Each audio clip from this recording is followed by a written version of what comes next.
Despertar o interesse pela leitura é papel de pais ou professores? Ou dos dois? E o que fazer para manter esse interesse, essa paixão, se já for o caso? O Iluminuras fala sobre os desafios da literatura infantil. Tem estreia aqui hoje, a professora Michele Alvarenga. Além dela, eu recebo os escritores Maria Anastácia Maia Carmonese, Simão Miranda e Júlia Mimissa. Tudo bem, Júlia? Tudo bem, Paulo. Bem-vinda. Obrigada pelo convite. Imagina. E Simão, tudo jóia? Maravilhoso. Bem-vindo também. Muito bom revê-los. Bom, eu queria começar perguntando aí para vocês como é que é escrever para criança, né? A Júlia acaba de estrear, tem o primeiro livro aí. Sim. O Simão tem 50, 47 já publicados. Começa por você, Simão. Certo. O que é mais importante? É a história, o tema, o tempo, as ilustrações, é tudo isso? Paulo, um livro infanto-juvenil é um conjunto. É um conjunto da obra, é um conjunto de artistas, é um time de artistas que se reúne para produzir um produto que precisa ser o mais significativo, o mais marcante, o mais sedutor possível para um público super exigente que é a criança. Então, nesse sentido, embora o nome do autor seja o que mais aparece, eu sempre, quando conto as histórias do meu livro, dos meus livros, faço questão de destacar o nome do ilustrador como um grande parceiro na produção de um mundo de sonhos, de imaginação, que é o livro. Então, nesse sentido, essa parceria, esse sincronismo de quem escreve com quem ilustra, o projeto gráfico, a linha editorial da editora. Então, veja que isso perpassa várias etapas, mas, de modo sumário, esse casamento, essa sincronia entre o autor e o ilustrador é que vai dar realmente essa qualidade final ao que nós chamamos de livro infanto-juvenil. Seus temas são variadíssimos. Isso. Afinal, são muitos livros. Como é que você pensa?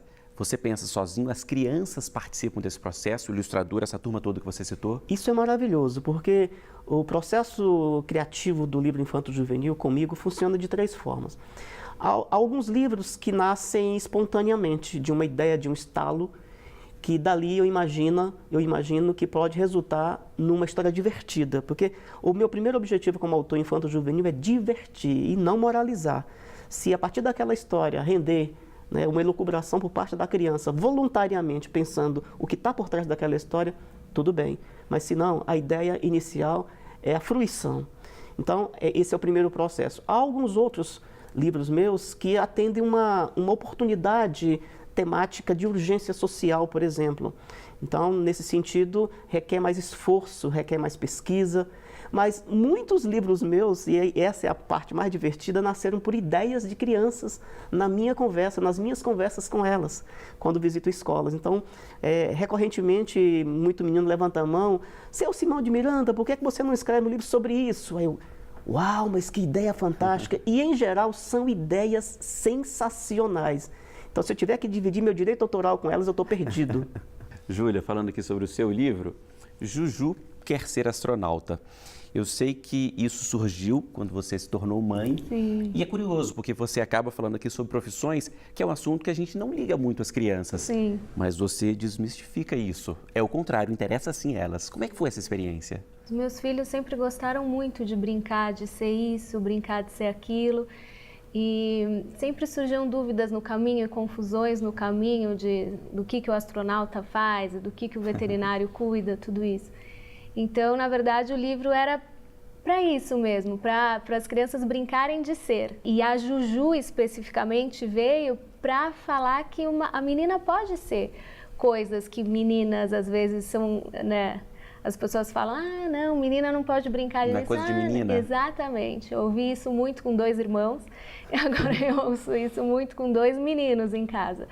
Então, a Juju, ela pode ser tudo. E é uma sériezinha, eu pretendo montar uma sériezinha. A astronauta é a primeira, mas eu já estou fazendo cientista e por aí vai. E o que a maternidade despertou em relação à literatura infantil? É uma paixão. Ai, Paulo, que delícia que é. Gente, eu vejo esses livros, é tão gostoso, mas é tão gostoso, traz uma sensação tão gostosa você pegar um livro, ver as ilustrações, ver o textinho ali fluindo, é demais. Você é de família simples, Simão. Ter livro em casa era luxo extremo. Mesmo assim, você sempre se apaixonou por eles. Como é que é essa sua história? Paulo, na verdade, não havia livro em casas, né? Eu tive um letramento muito demorado. A minha iniciação no mundo letrado foi muito demorado pela dificuldade de acessibilidade aos livros. Mas tudo aconteceu no meu ingresso à escola. E aí a escola tinha uma biblioteca imensa e eu ficava imaginando aquele mundo de livros, porque o meu contato com livros, como demorou, meu contato inicialmente foi com gibis, sobretudo os gibis dos heróis da Marvel, e que me doavam, e depois livrinhos de faroeste. Mas havia uma ansiedade muito grande em mim em conhecer um livro de verdade, um livro com capa, um livro com volume. E quando eu ingressei na escola, já em Brasília, havia uma biblioteca imensa que permitia que a gente levasse os autores para casa. Então aquilo foi maravilhoso, foi uma descoberta, foi um mundo que se abriu, que nunca mais fechou e tem se expandido desde então. Então, curiosamente, a biblioteca se chamava Monteiro Lobato e tinha uma imagem, uma imagem grande do Monteiro Lobato na fachada da escola. E aí eu comecei a me interessar por Monteiro Lobato. Então, o meu ingresso no mundo dos livros, como leitor, começou com o Sítio do Pica-Pau Amarelo na TV, depois As Reinações de Narizinho, e depois tudo que o Monteiro Lobato produziu. E o contato com os clássicos que o ensino fundamental, o primeiro grau à época, os anos iniciais, promoviam, como Lê Machado de Assis, Aloysio de Azevedo, mas o mais interessante era que eu podia levar esses caras para passar o fim de semana comigo. Então, a partir daí, esse mundo mágico não parou de se ampliar e, enfim, espero que isso flua e se amplie eternamente, né? O que você lê com seus filhos, Júlia? A gente lê bastante, bom, é bem variado, na verdade.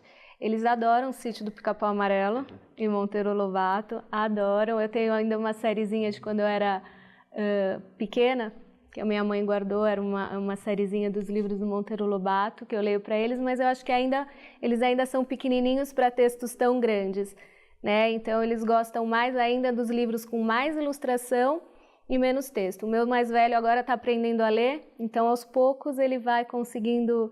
Agora a gente está pegando livros com um pouquinho de texto, mas com textos mais simples, para ele conseguir ler sozinho, que é uma coisa que ele gosta muito também.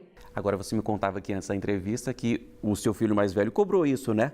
Do seu livro. Sim, do meu livro. Que é mais texto da próxima vez. Exato. E com a letra um pouquinho mais fácil também para ele ler. Ele é um crítico voraz. Aí tinha uma ilustração que foi de propósito, que tem o sistema solar e aí aparecem os planetas maiores, né? Ele falou, mas aqui tem 2 sóis, mamãe, não pode ter 2 sóis no sistema solar. Criança é curiosa, né, Simão? Nas suas andanças aí pelas escolas, você forma professores hoje, é professor e vai muito às escolas. O que elas mais perguntam? Essa fala da Júlia, ela é interessante porque quando a gente diz que criança é um público crítico, eu acrescento sempre dizendo, Júlia, que a criança é um consumidor exigente. Sim. E a gente não escuta a criança. Então está falido o autor que entra nesse mercado imaginando o que é que a criança deseja. Pergunte para ela, porque aí você já descobriu o fio da meada. Então nessas minhas andanças nas escolas, e a parte mais divertida do meu trabalho como autor infanto-juvenil é ir ao encontro de quem me lê. Né? Então, assim, geralmente as escolas adotam os meus livros e eu vou na abertura de um projeto de leitura e vou no fechamento. Então eu me apresento antes e vou depois para ver como é que a coisa rendeu ao longo daqueles meses. Eu digo para vocês, eu também dou palestras, né? Sou professor, faço formação continuada, dou palestras para 800, 1000 pessoas, já dei palestras, mas quando eu encontro 200 crianças eu morro de medo, tremo, eu fico suando bicas, nervoso, porque elas são autênticas, elas têm legitimidade para fazer a cobrança, a crítica e a sugestão do que é que elas querem ler. E eu sou um autor que escuto as crianças. E aí já aconteceu de eu voltar àquela escola tempos depois, até um ano depois, dependendo do fôlego para produzir o livro, com o livro que de repente nasceu ali, naquela ideia, naquele conjunto, naquele momento, naquele bate-papo. E como é a reação das crianças, Simão, quando elas veem aqui o seu livro e depois te encontram pessoalmente? São as mais diversas, mas são as mais fantásticas. É diferente do adulto, que o adulto às vezes ele é fã do autor, mas ele se contém, né? Ele se reserva, muito formal, se reserva. Mas a criança não. Então, assim, eu já presenciei, já vivenciei reações do tipo, uma criança cochichando para a outra, ele é de verdade. E a outra perguntou, Não, ele não é de verdade. Autores não moram nesse planeta, eles vêm de um disco voador. Não, não é. E a outra disse, vai lá e belisca. E a criança veio e me beliscou. E eu disse, ai, ela disse, tá vendo, não disse que é de verdade? Então, assim, e há outras que são mais despojadas, ou que já viveram essa maravilhosa experiência do contato com o autor na sua escola, que elas já dizem para a outra, eu já conheci um autor de verdade, é claro que ele é de verdade. E outros que têm uma intimidade tão grande, que já chegam, te abraçam, contam as suas histórias, citam os seus livros que elas já leram. Então, é formidável trabalhar para esse público. Eu acho que é a realização, né? E é encantador mesmo. A sua ideia é essa, Júlia? É seguir nesse caminho? Sim, sim. É um caminho que eu gosto muito, que é uma paixão que eu descobri, sabe? E eu quero continuar. Espero que eu consiga chegar pelo menos um pouquinho perto. Você está muito perto. Falando aí de livros, de sugestões para pais, professores, a linha aqui dos livros de vocês. O que vocês sugerem para um pai, Júlia, que está assistindo a gente agora? Que livros que são bons, que autores, o que você sugere? Eu acho que depende muito da faixa etária, na verdade, né, Paulo? Para a faixa etária que meus filhos estão hoje, 4, 6 anos, eu acho que é assim, é muito importante a ilustração e, por enquanto, pelo menos o que os meus filhos gostam é pouco texto ainda, para eles conseguirem ler e ter essa certa, uma certa musicalidade, sabe? Que eles gostam muito. Agora, para as crianças maiores, textos, assim, histórias mais profundas, né, que cative ali a curiosidade, que queira chegar até o final. Eu adoro livro infantil, eu leio livro infantil, então eu acho que dependendo da faixa etária são propostas diferentes, né, Simão? É isso mesmo. E você, Simão, o que os pais podem trazer aí para casa ou podem ir para uma biblioteca com os filhos? Em complemento à fala acertada da Júlia, eu costumo defender o seguinte, e alertar, tomem muito cuidado quando escolher um livro infanto-juvenil desejoso de que a criança ingresse no mundo da leitura sendo seduzido por eles. Por quê? Há muitas editoras e autores que acham, que supõem que a criança, como nós já dissemos ainda há pouco, é um público fácil e vai vender livro fácil. Não é fácil. Primeiro, não é fácil vender livro. Segundo, não é fácil vender livro para criança. Porque, como nós já dissemos, criança é um sujeitinho muito exigente e sabe o que ela quer. Então, nesse afã de apresentar um livro, a gente pode produzir um efeito contrário se o livro for uma porcaria. Então, tem que ser um livro muito divertido, sedutor e que faça frente às tecnologias. Porque é uma concorrência dura e, às vezes, desleal o mundo tecnológico que a criança tem em mãos. E o livro precisa ser mais lúdico, mais sedutor, ou tão sedutor quanto os meios virtuais, as tecnologias dos tablets, dos smartphones, para que ela possa fazer essa escolha. Ela tem que se sentir seduzida, atraída pelo objeto chamado livro. Até falando sobre isso, como é que a gente desperta o interesse de uma criança pelos livros e como é que mantém essa paixão? Perfeito, porque uma coisa é despertar, que já é muito difícil, não é, Júlia? A outra, mais difícil ainda, é manter acesa essa chama da sedução pelo livro. Então eu digo que a primeira experiência, ela tem um significado que pode se prolongar ao longo da vida daquele sujeitinho, não só como criança, mas como adulto. Se a primeira experiência não for traumática, eu digo ao contrário, se ela for traumática, a chance daquela criança ter uma rejeição ao livro é muito grande. Agora, se as primeiras experiências forem experiências de descobertas, de imaginação, de diversão, de encantamento, aí sim, a gente está dando um passo muito firme para manter esse gosto pelo livro e pela leitura para o resto da vida, às vezes. Eu acho importante os pais estarem juntos também e nessa introdução, né? Não é comprar o livro, dar na mão da criança e para o computador ou ir para o celular resolver alguma coisa. Os pais precisam mostrar que é legal, os pais precisam mostrar que é gostoso. Então, levar a criança numa biblioteca, numa livraria, a criança escolher, deixar a criança, né, ter contato com tudo aquilo, a criança escolher, ler junto com a criança, fazer as interpretações, que o Simão até estava contando que ele faz quando ele vai fazer as leituras dele, né? Eu acho que isso é muito importante. Se a gente transmitir que é um mundo gostoso, que é um mundo que é encantador, que pode ser tão interessante quanto um celular, tão interessante quanto o tablet, eu acho que eles acreditam na gente. Você viveu essa experiência com seus pais? Sim, sim, eles sempre liam bastante pra gente, eles sempre, na minha casa sempre teve muito livro, porque meus pais sempre gostaram, minha mãe gosta muito de ler e gosta muito de livros para criança também. Então na minha casa a gente sempre teve isso, eu acho que é daí a minha paixão também. Seu nome é Júlia Mimissa? Júlia Mimissa. As pessoas vão estranhar que não tem ali Não o tenho cedilha. o cedilha, mas é Mimissa mesmo. É iugoslavo, não é isso? Iugoslavo, isso. Simão, que interpretação é essa? Conta aqui pra gente. Eu me visto dos personagens, eu levo o livro e eu conto a história, eu faço a contação da história como personagem, não como autor. Então, o livro da bruxa, de bruxa tenebrosa, fada graciosa, aparece o pai da bruxa, o bruxo Nicolau. O personagem se chama Nicolau Sebastião, o bruxo fanfarrão. É o meu personagem carro-chefe e ele conta grande parte das histórias dos meus livros. E as crianças vão à loucura quando o bruxo trapalhão, né, o bruxo fanfarrão, entra para contar as histórias. Simão, é isso. Muito obrigado pela sua participação mais uma vez aqui no Iluminuras. Foi um prazer. Sou eu quem agradece e estou sempre à disposição desse espaço maravilhoso. Júlia, muito obrigado também. Foi sua primeira vez. Espero que você volte mais vezes. Obrigada, Paulo. Parabéns, parabéns e obrigada por dar esse espaço pra gente. Bom, e hoje tem estreia aqui no Iluminuras. A professora Michele Alvarenga vai ajudar a gente a partir de agora e faz o primeiro comentário dela justamente sobre literatura infantil. Veja só. Olá, é um prazer imenso poder participar do programa Iluminuras. Esta é a minha primeira contribuição, mas vocês ainda vão me ver muito por aqui.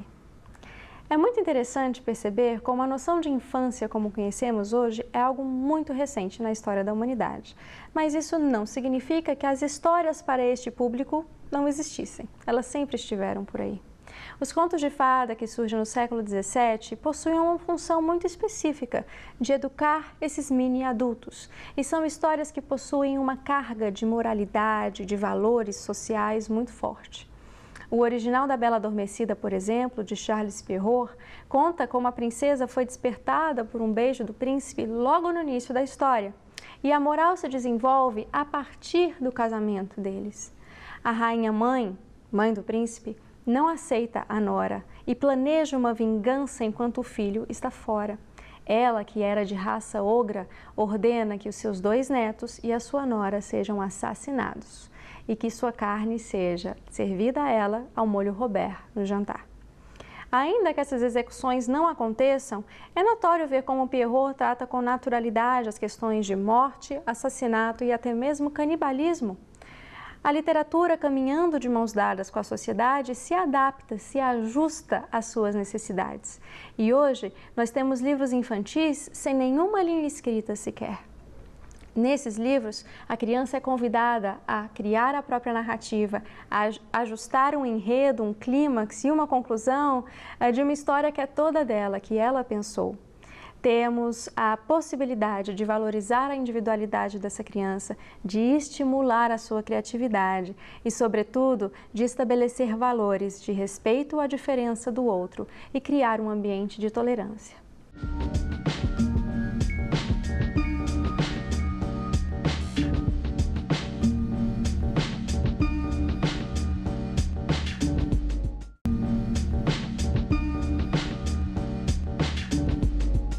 O Iluminuras está de volta para continuar essa nossa conversa sobre literatura infantil, agora dessa vez com a pedagoga e escritora Maria Anastácia Maia Carbonese.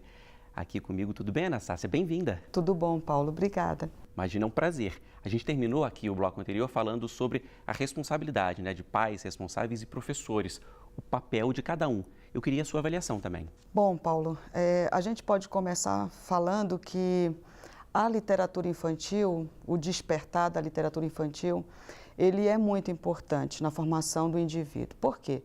Primeiro porque ele é um instrumento de construção de conhecimento, mas também é um instrumento de construção de um senso crítico a partir de uma fase muito importante, que é a fase do desenvolvimento. Então, qual é o papel dos adultos, da família, da escola, dentro dessa construção? Papel importantíssimo, porque o contato, são os meios sociais, onde a criança está no contato direto dela, é o contato primeiro dela é a família, depois a escola.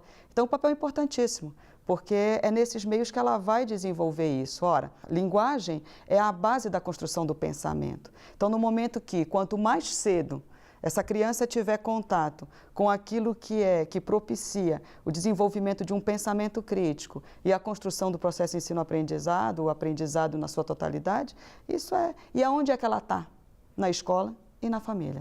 Você fala quanto mais cedo melhor, mas existe assim uma idade orientada e correta? Como pedagoga eu te digo que não, porque quando a gente pensa na literatura, a gente geralmente relaciona ela à fase de alfabetização, né? Mas não, porque a criança ela pode ter acesso, né, à literatura mesmo antes da fase silábica, mesmo antes dela ser alfabetizada. As próprias narrativas que os adultos contam para ela é a literatura narrada.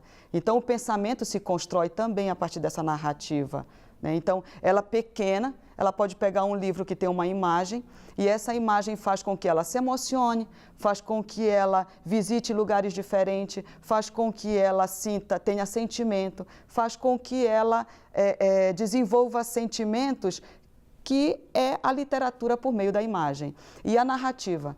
Né? A narrativa ela constrói isso. Por exemplo, se a gente for no mundo antigo, a gente vai ver que antes de Homero, o que era que a gente tinha como construção social? As narrativas. Então, por meio da narrativa, uma civilização se organizava, construção de um pensamento, de conhecimento. Então, não necessariamente a criança precisa ser alfabetizada. E aí, eu volto para a tua primeira pergunta, o papel da escola, quando a criança chega lá, nas fases iniciais da educação infantil, e ela começa a ter contato com as narrativas que o próprio professor vai contar, né? E naquele momento, a família e a escola despertar nela, seduzir ela para a magia que é a leitura, a magia que é a literatura. E quando é que se popularizou a literatura infantil, Anastácia? Se a gente pensar na Europa, que é a base, né? Nos meados do século XVIII, você sabe que o século XVIII foi um século onde a sociedade viveu muitas transformações, entre elas, né, essa percepção da criança como tal, ou seja, a criança como criança. E aí começa-se a ter, digamos assim, um afastamento daquela ideia de criança como um mini adulto, né? E aí nós temos o surgimento, em meados do século XVIII, com a literatura infantil.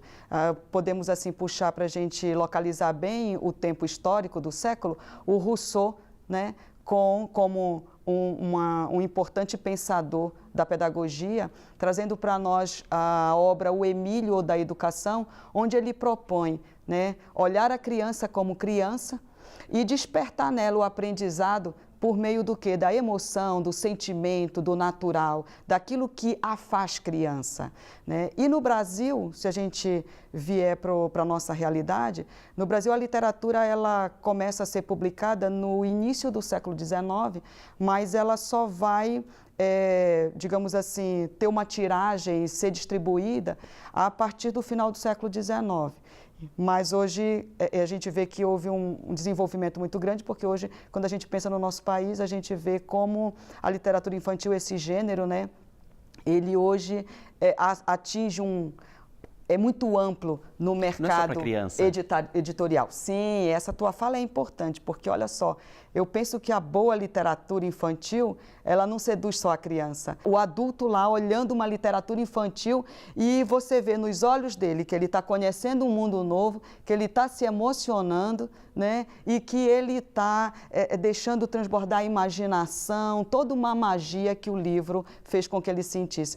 Então eu penso que uma boa literatura infantil, ela seduz inclusive a construção do pensamento do adulto. Falando nisso, você está aqui com seus 2 livros? Isso. Vou puxar aqui o primeiro. O primeiro é A Joaninha que Usava Óculos, que são livros, né? São 2 livros a partir das suas experiências com suas filhas. É pessoal. É pessoal, né? E eu penso que a vida da criança, ela é esse cotidiano.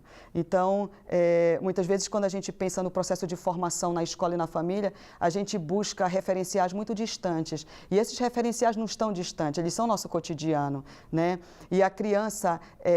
Penso que escrever literatura infantil é um grande desafio, porque você precisa ser simples sem ser simplório, né? Você não pode menosprezar a inteligência da criança e nem a capacidade interpretativa dela.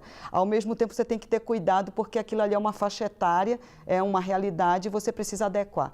Então, o desafio era pensar um cotidiano que, por meio da literatura, eu pudesse contribuir para que as crianças olhassem a realidade da família como uma realidade importante. Então, aí nós temos duas produções. Uma é de uma joaninha que tinha miopia, né, o papel da família na percepção da pessoa com deficiência, porque quando eu digo assim, a minha filha usa óculos, ela é uma pessoa com deficiência. A pessoa que precisa de uma prótese, que é o óculos, ela tem uma deficiência. Então, o olhar que tem que haver da família e da escola para a criança, né, com deficiência, e aí mostra muito bem o processo de alfabetização de uma joaninha que tinha essa deficiência, mas o olhar sensível, né, da família e da escola no diagnóstico e para que ela pudesse avançar na leitura, no conhecimento. Bom, esse é um dos livros. O outro é esse aqui, Jujubim e a Borboleta que Quebrou a Asinha, que é parecido, né? Tem também uma história por trás parecida. Comportamentos infantis, né? A criança ter o hábito de ouvir o adulto como alguém que possibilita para ela ações seguras, né? Então, é da natureza da criança o questionar, mas ela também precisa entender que o adulto tem que trazer para ela essa segurança da ação, né? Então, a criança, vamos pensar dentro da própria literatura, né? A formação do hábito da leitura, ela necessariamente precisa ser num período onde todos os outros hábitos, Paulo, são construídos, né? E o hábito da segurança, do ouvir, do entender, o hábito da leitura. E aonde é que isso acontece? Na infância. Então, a infância ela é um momento muito importante na construção desses hábitos e no caso, o livro traz a construção do hábito, digamos assim, do respeito ao que aquelas pessoas que têm o cuidado, o carinho por ela, vão, por meio da palavra, da orientação, trazer. Então, acredito que seria isso, a ideia de trazer esse cotidiano mesmo da infância e as minúcias dele que às vezes não são tão perceptíveis para o adulto. Ok, Anastácia, muito obrigado, foi um prazer conversar com você. Obrigado pela presença aqui no Iluminuras. Eu que agradeço, muito obrigada. Bom, e muito obrigado a você também que nos acompanhou aqui hoje. O Iluminuras fica por aqui, mas para rever este e outros programas, acesse aí tvjustiça.jus.br ou então mande um e-mail para a gente, iluminuras@stf.jus.br. E até a semana que vem. Tchau!